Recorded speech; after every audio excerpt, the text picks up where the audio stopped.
মাসিকের ২০ দিন পর থেকে এমন ৩টি কাজ করা থেকে বিরত থাকতে হবে যা আপনার সফল গর্ভরোপণের ক্ষেত্রে গুরুত্বপূর্ণ ভূমিকা পালন করবে। আপনি যদি গর্ভধারণের জন্য প্ল্যান করে থাকেন বা গর্ভধারণের চেষ্টা করছেন, তাহলে এটি জানাটা আপনার জন্য ভীষণ জরুরি। অনেক দম্পতি আছেন যারা মাসিকের পর থেকেই বিভিন্ন সময়ে মিলন করেন এবং পরবর্তীতে মাসিক আসার আগ পর্যন্ত মিলন চালু রাখেন। এতেও গর্ভধারণ হয় না এবং মাসিক হয়ে যায়।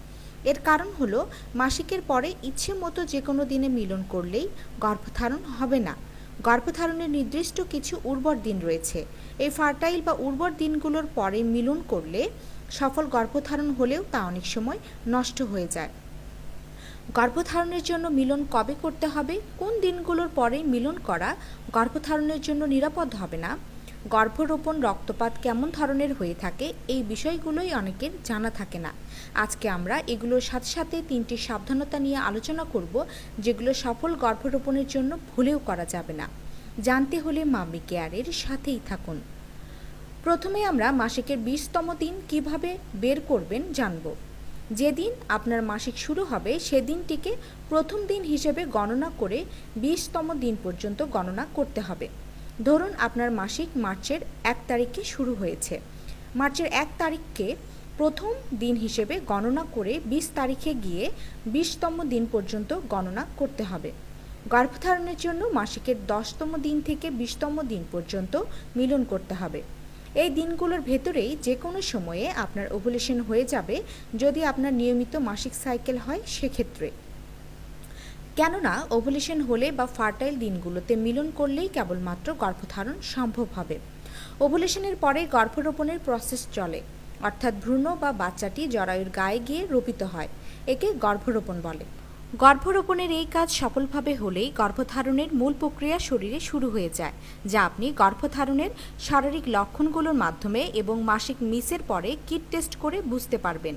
এ কারণেই মাসিকের 10তম দিন থেকে 20তম দিন পর্যন্ত একদিন পরপর মিলন করবেন।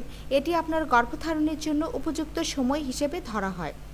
মাসিকের 20তম দিনের পর থেকে আর মিলন করবেন না, কারণ এই সময়ে আপনার গর্ভে বাচ্চা রূপিত হয়, যা খুবই সেন্সিটিভ একটি সময়।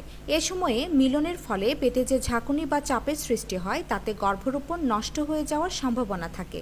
তাই মাসিকের 20তম দিনের পর থেকে মাসিক মিস পর্যন্ত এই কাজটি ভুলেও করবেন না।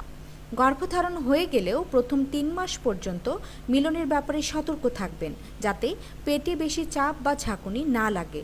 কেননা জনিদারের পরেই সার্ভিক্স বা জরায়ুমুখ, এরপরেই জরায়ুর অবস্থান। জনিদার ও জরায়ুর মধ্যে খুব বেশি ব্যবধান নেই। এতে মিলনের সময়কার ঝাঁকি বা চাপ জরায়ুতে এসে পড়ে। এ কারণেই সাবধানতা অবলম্বন করতে বলা হয়। এটি গেল প্রথম টিপস। দ্বিতীয় টিপস হলো মাসিকের 20তম দিনের পর থেকেই ভারী গৃহস্থালী কাজ, যেগুলোতে পেটে চাপ পড়ে, যেমন বসে ঘর মোছা, মশলা বাটা, বসে কাপড় ধোয়া, সিঁড়ি বেয়ে উপরে ওঠা, এগুলো করা যাবে না। রেগুলার হালকা গৃহস্থালী কাজ করতে পারবেন। কোনো হ্যাভি এক্সারসাইজ যেমন পেটের ব্যায়াম, দৌড়াদৌড়ি, জোরে হাঁটাহাঁটি, এ ধরনের কঠিন ব্যায়াম করা যাবে না।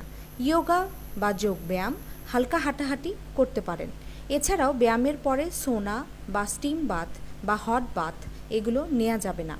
তৃতীয় টিপস হলো এ সময়ে ডক্টরের পরামর্শ ব্যতীত কোনো মেডিসিনই খাবেন না। যেমন সর্দি, জ্বর, কাশি, এ ধরনের অসুস্থ হলে নিজে নিজে কোনো মেডিসিন বা প্যারাসিটামল খাবেন না। খুব বেশি মাত্রায় অসুস্থ হলে ডক্টরের পরামর্শ অনুযায়ী মেডিসিন খাবেন। এছাড়াও আগে থেকে যদি কোনো রোগের মেডিসিন খেয়ে থাকেন, যেমন ডায়াবেটিস, থাইরয়েড, হাই প্রেশার ইত্যাদি থাকলে সেসব রোগের মেডিসিন খাওয়ার আগে আপনার ডক্টরকে অবশ্যই আপনার গর্ভধারণের প্ল্যানিংয়ের ব্যাপারে পরামর্শ করে সেই অনুযায়ী প্রেগন্যান্সি সেফ মেডিসিন খাবেন। এছাড়াও অনেক মহিলারা মাসিক মিসের আগেই বা মাসিক মিসের 2-3 দিন যেতেই কিট টেস্ট করেন এবং বেশিরভাগ ক্ষেত্রেই টেস্ট রেজাল্ট নেগেটিভ আসে। এই ভুলটিও করবেন না। মাসিক মিস হলে তার 10 দিন পরে প্রেগন্যান্সি কিট টেস্ট করবেন। এতে গর্ভধারণ হলে পজিটিভ রেজাল্ট পাবেন। নেগেটিভ রেজাল্ট আসলে 1 সপ্তাহ অপেক্ষা করে পুনরায় টেস্ট করবেন। আজকের আলোচনা এ পর্যন্তই। ভালো থাকুক, সুস্থ থাকুক প্রতিটি মা, এ কামনায় আজকের মতো এখানেই শেষ করছি। ধন্যবাদ সবাইকে।